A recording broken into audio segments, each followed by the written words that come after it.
let's talk about one of the most important features of the courageous intention lifestyle. And that is the shift from reactive kind of behaviors in the world to proactive behaviors in the world. Most of us enter every single day as if everything is happening to us and we just react all day long. So when the alarm goes off and we're still tired, we hit the snooze button. That's a reaction, right?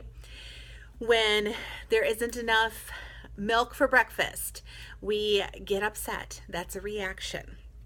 When our spouse snaps at us in the morning or in the afternoon on a phone call or whatever, but the moment that our spouse doesn't respond favorably to us, we snap back or lash out back. When our kids are doing the witching hour from 5 to 7 o'clock at night, which, yes, that is a universal phenomenon, people. All children, all human beings are not their best selves from 5 to 7 o'clock at night because we're worn out. We've had a long day. But even during that time, we are reacting to our kids' outbursts and to things not flowing smoothly. And what intention does is it shifts the dynamics completely. And it allows us to have that moment where we say, okay, I could react. I really want to react. But I decided early on in my day that this is how I was going to show up today. And so when we set about an intention for our day, so an intention can be really simple. It can be, I'm going to practice kindness today, right? I am willing to practice being kind today. Let's go with that. And so when we have that in the back of our heads, so you want to say it to yourself maybe while you're laying in bed, it's okay to hit the snooze. That's okay. We can have that reaction, right? But then we take the proactive move. I often do this. I set my alarm for 10 minutes ahead of when I need to get up. And then I spend that 10 minutes of kind of fogginess before the snooze sets off my alarm again to think about my intention for the day. How do I want to show up? Who do I want to be? And what am I going to say to myself to remind myself of what I did here? And I also offer a blessing to my day too, just to set everything off on the right foot with the right tone.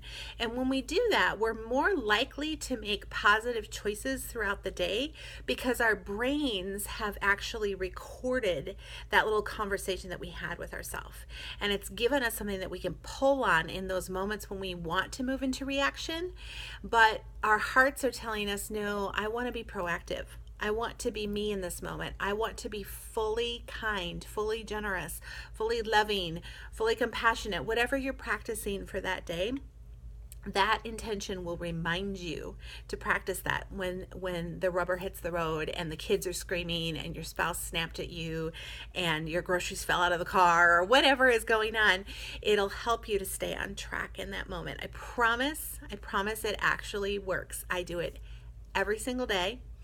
I should say I do it almost every single day. And on the days that I don't, I definitely notice. I definitely notice a shift in the energy and the kind of atmosphere of my day.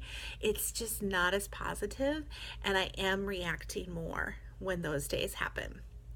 So that's the big thing that makes intention different from like goals or affirmations or any of that kind of positive psychology movement in your life. It's the fact that it moves you from a life of reaction into a life of proactive choices and behavior, which is where we want to be. That's where we want to be because we can fully be ourselves in that moment. So I want you to keep that in your head. Courageous intention moves me from reacting to proactive choices.